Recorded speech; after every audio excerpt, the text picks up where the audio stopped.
Okay, we're here today with our regular Sunday group, and welcome to anybody that tunes in to listen.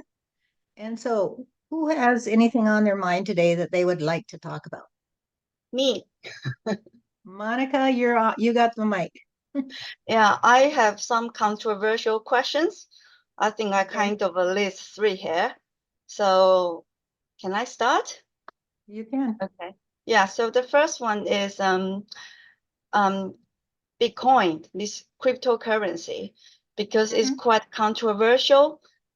I think maybe last 10 years. So I wonder, is this created from human being or some other force and to bring us back to this barter, just exchange instead of a central government control everything, and now it will be group to group, community to community exchange with the currency that they think is useful or more acceptable in their own group. Yeah. The whole idea of currency is a little flawed, you see, because it tends to accumulate in certain pockets, no matter where it goes or when you start it or how you identify it. Could be that you use seashells. And everybody will go out on the beach and look for seashells so they can have the most seashells in their pocket. So it's sort of like gold. Everybody wants to be the golden idol. That's the flaw in currency. Is it's not really that current unless you play the game, as somebody said, of hot potato and you try to get rid of it as fast as you can. If you can get rid of that currency, get it out of your pocket, you see, then you will spur an evolution of humanity. But right now, there's too many people who want to fill their pockets with the currency so they can be the king of the hill, you see, and have the most currency of anybody. And therefore, the idea is that they can buy anything they want, but of course, you can't buy happiness. So it doesn't matter if it's Bitcoin or some other form of currency or the US dollar or whatever it isn't going to bring you happiness because you can ask the people who have Bitcoin or any other cryptocurrency if they're happier.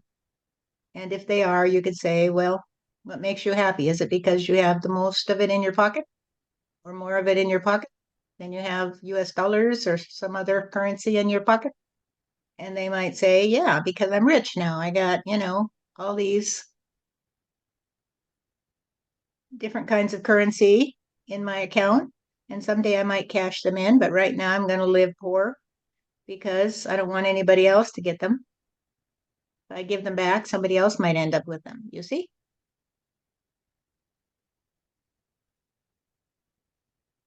Yes.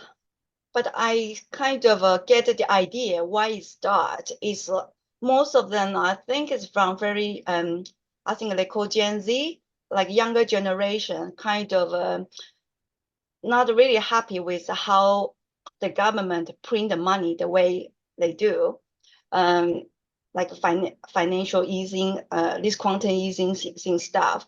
So this idea get a very popular among younger generation, and I think that's for the good reason. But I'm not really sure is that true or um, it can change very quickly from people's greediness.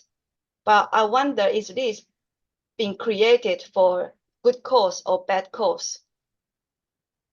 Well, there's no good or bad. There's only reality. So you can just look at reality and say, well, there's this currency and this currency and this currency, and that's the reality. And this person has so much of this currency, and this person has so much of that currency. And so we can put a stamp on your head and say you're right or left, you're red or blue. And so if the young people don't like the blue, they'll say, let's be red. And it doesn't matter, it doesn't contribute to resolving the problem because the problem is not that they don't like government being involved, it's that they don't like anybody being involved in their ability to be the golden idol, you see? So they just want another way to escape from the cage that humanity is in, and they just build another cage and they say, let's get in this cage. How about we get in this cage? You see? So would can I say back then the shell from the beach is one way of calling it cage. So people collecting loads of shell in exchange of goods or service. Is that also a form of cage? No, in itself, it's not the cage. The cage is when you try to use it to escape from reality. When you try to be the golden idol, you see, when you try to get more than everybody else. When you try to have the bigger house, the better car, more cars in your garage, more toys, more things that you can't take with you when you die. What's the point? So the young people don't like the government. The question would be, why don't they like the government? What's wrong with it?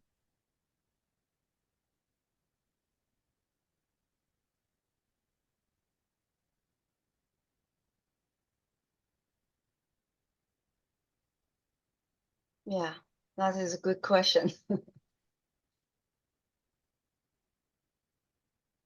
Maybe they say, well, I don't want to pay taxes on the money I earn, so let's create our own currency system so we can escape having to pay taxes. Why the, okay, I'm going to say it. Why the fuck do you think you pay taxes?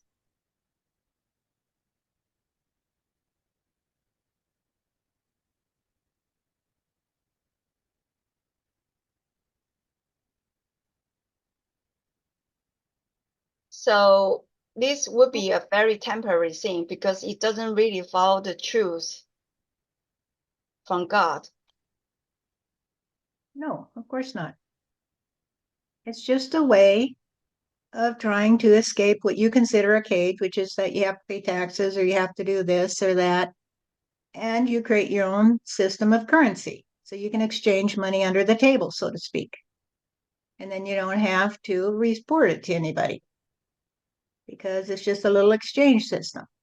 But the idea of taxes is what? You tell me. Why do people have to pay taxes?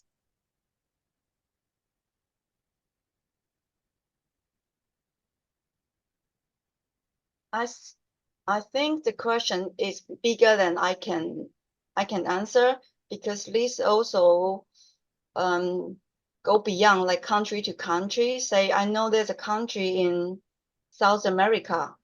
I think it's El Salvador. I'm not sure.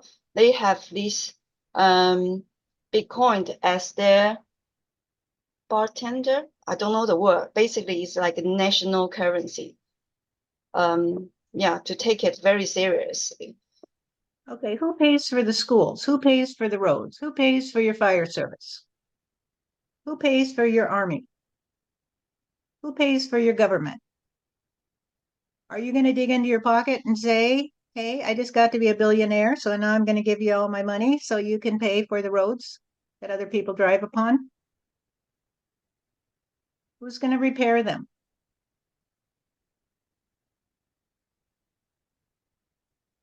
The idea of taxation is the idea of having everybody contribute to the common good.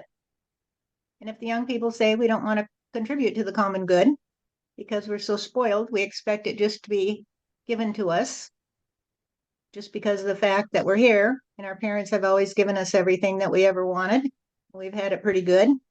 And so let's just make sure we continue that way, that we still get fed from the public trough, but we don't have to contribute to it.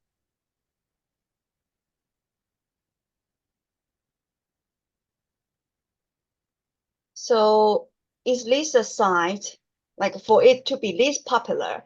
I think I read the news in America. The president candidate also take this as like their stake. They want to promote this in order to win the election. I might be wrong. Just read some news. Yeah. So is this a sign that the whole human race, at least in this more like a civilized bit, has has been in the peak and is ready to fall to the cliff to allow this to be popular to this degree? Yes.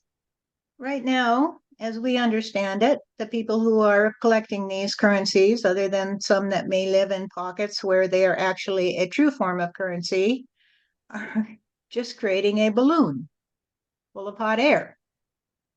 That I've got this much and now it's worth this much and I've got more than you, and it's who can be the golden idol today. And so, of course, if people are wanting to curry the favor of the young people and say, this is a great idea, let's not pay taxes today, then maybe they'll all vote for them or whatever it is, because they want to be the golden idol. They want to be the ones that sit in the president's office and say, hey, I'm the golden idol today. All I had to do was sell my soul to the highest bidder, you see, or the highest bidders. And so, what does that say about humanity? Do you think humanity can continue that way with 8 billion people on the planet, all wanting to play and say, we want to be the golden idol today? We want to be the best. We want everybody to bow to us. We want to say everybody else has to pay the taxes to pay my salary, but I don't have to pay them because I'm a billionaire, you see?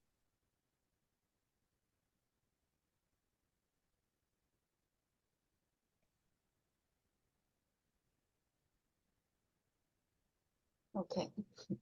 I got How do you get to the top of the pile, Monica, to be the golden idol? to win people's heart, maybe in a false way to be popular. You step on everybody's head you can Yes, yes, in order to elevate yourself. yes. And you try to cut off at the knees anyone who tells you that you are the sleaze bucket by trying to stand on everybody else's head. Yertle the turtle. Yeah. You'll have to tell the story of Yertle the turtle. Let me find my book. Same story. Same story. Okay. So, Monica, does that answer your question? But feel free to ask more questions because pulling this apart is very, very important. Understanding this, like all the other issues that afflict humanity. Okay. For this, I think I got my answer. I don't know if anyone else would have something to say. Well, a lot of people out there, Monica, will say that God is on their side. The reason that we're creating all these alternative forms of currency is because God wants us to do that. You see, we have God on our side because the government is corrupt, you see. So we're the golden idols today. Or the reason we do this is because we have God on our side, you see. We support Trump because we have God on our side, you see. Because God wants to destroy all our enemies, all the ones who don't see it like us, on and on and on. And so every generation that comes into the world is shaped by the approach of their society to them, you see. And so the current generation is shaped, at least in America, by the affluence in which they have been bathed since childhood. And the young generation in some places in Africa are the result of the way they were bathed, and those in Palestine are the result of the way they were bathed. And they say, we got to kill you today. We got to kill you today because our parents hated you and they taught us to hate you, etc., etc., etc. Or we're so poor, we have to steal from each other. Let's get on a pickup truck with our guns and let's run around and steal all the money from the poor villagers, you see? And that's our taxation system, you see? We'll tax them. We'll take what they got and keep it for ourselves.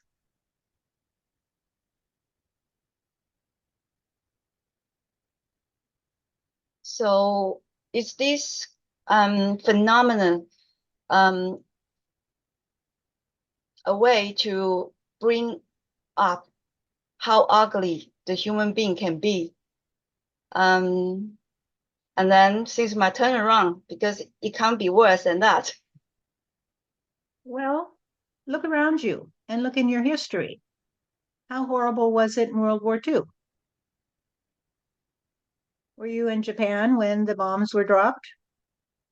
Were you in China when the Japanese were going crazy and slaughtering women and children and people in the most atrocious ways? Were you in Israel when the Hamas came and slaughtered babies and raped women and children? What does it take? What does it take? Were you there in the French Revolution when all that blood was shed? Why do you think that the people will change today if those other atrocities did not make them say, we can no longer play this way. We can no longer play this way. We have to find another way. We have to find another way. Does it occur to you that the ones that have already found another way and they tunneled under the wall, you might say, have gone away? They've just gone away into a different reality and left humanity to their own devices, you see. I should say the rest of humanity because they're still humanity. They have just figured it out, you see. And they don't live in hatred.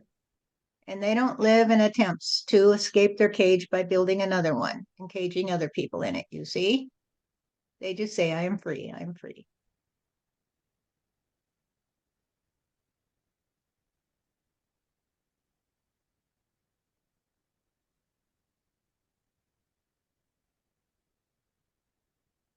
Did you change your point of view because of the massacre in Rwanda?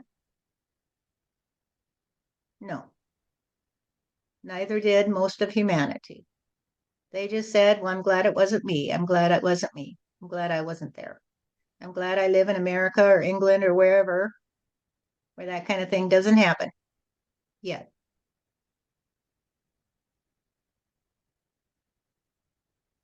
Maybe I'll get out of this world before it does. Maybe I'll die. And if I trust on heaven, I'll go to trust heaven. If I trust on hell, I'll go to hell. But it has on blinking out of existence. I will blink out of existence and I'll never have to think about it again.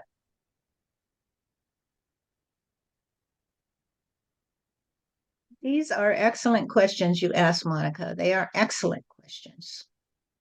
So thank you for having the courage to show up here and ask them because your courage is exemplary, my dear.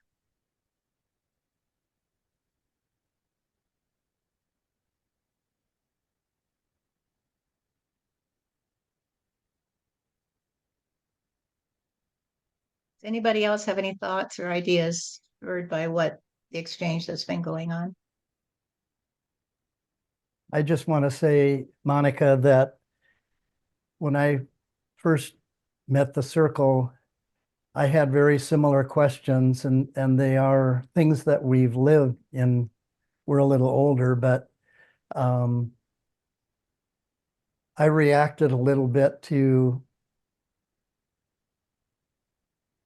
I'll just be candid, I reacted a little bit about Trump and different things. And I had enough guts to present it to Stephanie, and she presented it to Archangel Michael before he went doing his new job, whatever he's doing. And it really said the same thing that I'm assuming God was talking to you about. There's just no hope in anything other than trusting in God and looking at the reality that He gives you each day. And it's a whole new way of living, and just trusting that He's going to lead and take care of us. And that goes against human nature, but it's something I'm having to learn and not get caught up into all these different issues. So I just encourage you in what you're doing. It's pretty awesome. Jim, can we correct you on one thing? Yes. It does yes. not go against human nature. It goes against the nature of the ego. Human point. nature is kind. Human nature is beautiful. Nice. Human nature is like any part of God energy. It is here to smile and to say, I love you today. Thank you. Yeah. Thank you.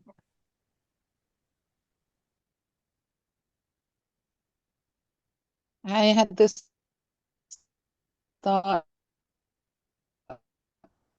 a while back, and we had a video on.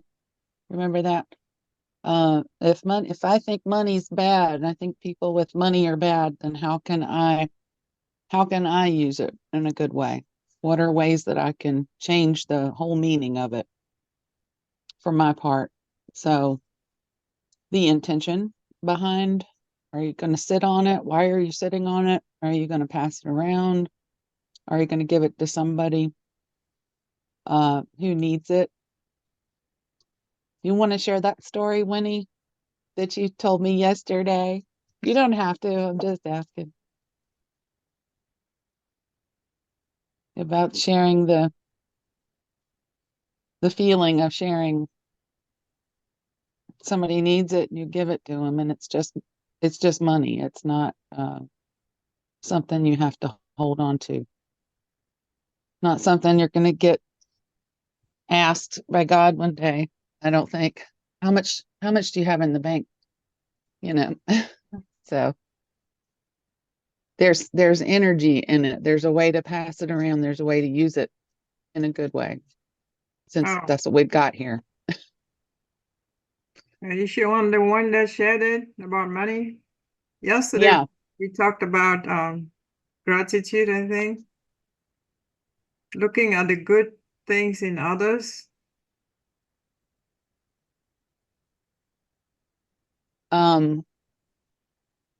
You just wanted to reach in your pocket and give a stranger Oh, yeah, $100. yeah, That one, yeah. Okay, well, thank you for because it didn't mean, yeah, because whatever you Hmm. Oh, assigned your value to. Yeah. well, thank you.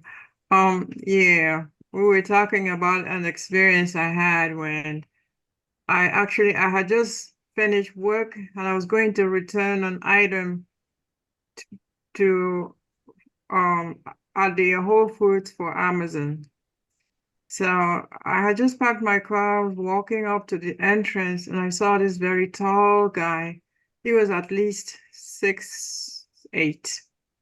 He got my attention so um intensely. I almost thought he was so colorful. I almost thought, wow, he looked like an angel. But I was walking very fast because I was rushing. And as I got close to him, he said, "Ma'am, can you spare $1?" And the thoughts just went quickly through my head. It's like I had $2 bills in my back pocket. I was wearing my scrubs, and I thought to just give him one. And then I remember my wallet was deep in my other pocket. I had dollar bills in it. It would be easier for me to give him the $100 bill than to reach down in my to get my wallet because I was carrying some stuff. I needed two hands to get my wallet, but just one hand to reach behind my back pocket, give him the 100 bill. But I just told him, I said, on my way back. So as I walked into the store, a thought just came to me, he's not going to be there when you get back. But instead of turning around to go give him that money, I continued because the momentum was driving me forward. So I went and, of course, returned the stuff and I rushed back and he wasn't there. And I had this pain in my heart. I looked for him. I couldn't find him. I went to my car and cried. And it almost feels like I've been trying to make amends since then. I thought it was just $100 bill, that it came to me easily. Why didn't you just give it to him? Yeah. Well, Thank you for you've been trying to make amends for that, correct? Why? Is it because you didn't follow through on your instinct or because you felt that you had somehow failed to perform in the way God asked you to? Well, it's because I have been trying to tell myself that God doesn't speak to us in using a bullhorn. He just talks to us very faintly through our own thoughts. I've been trying to remind myself about that, but at that moment, I just kind of ignored it. And so the thought in the store that he's not going to be there when you come back reminded me of, and when I came back, he wasn't there. I just thought, oh, The issue here, Winnie, is that you have redeemed your energy by telling the story. Now you're free.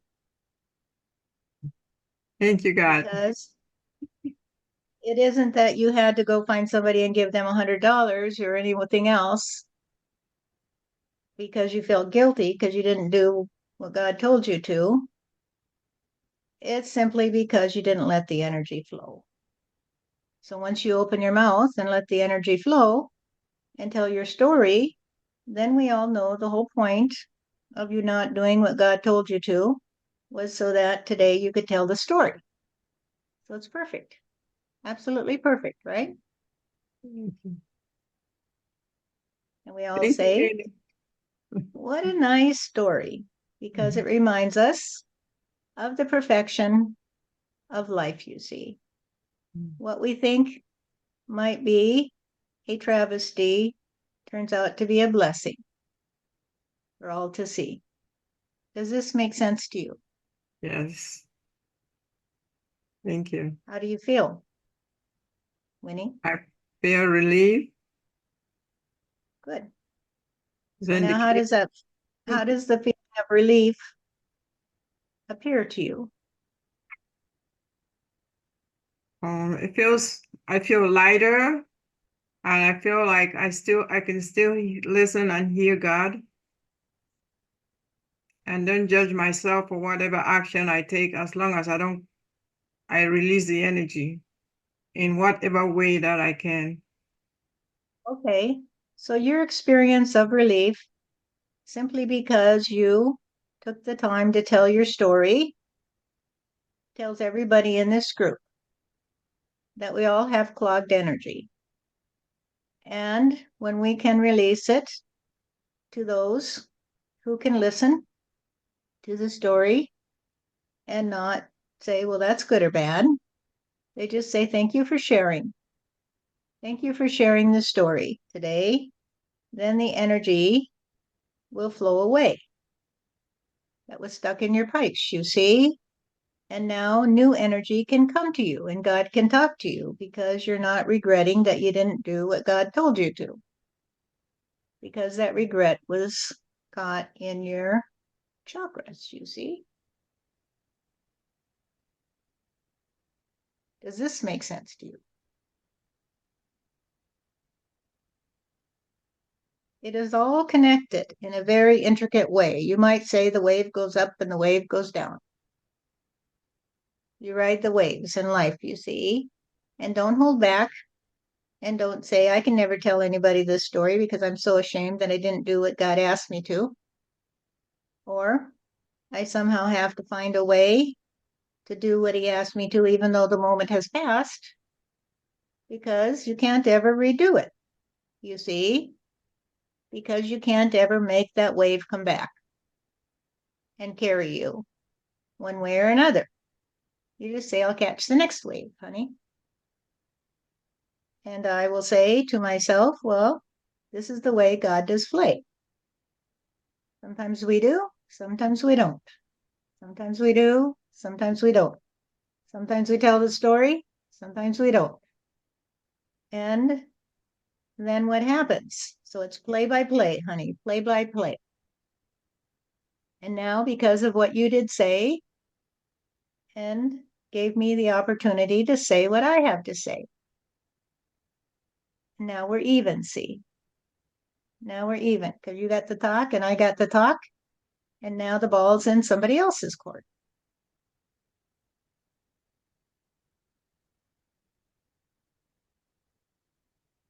Anybody want to bat that ball back?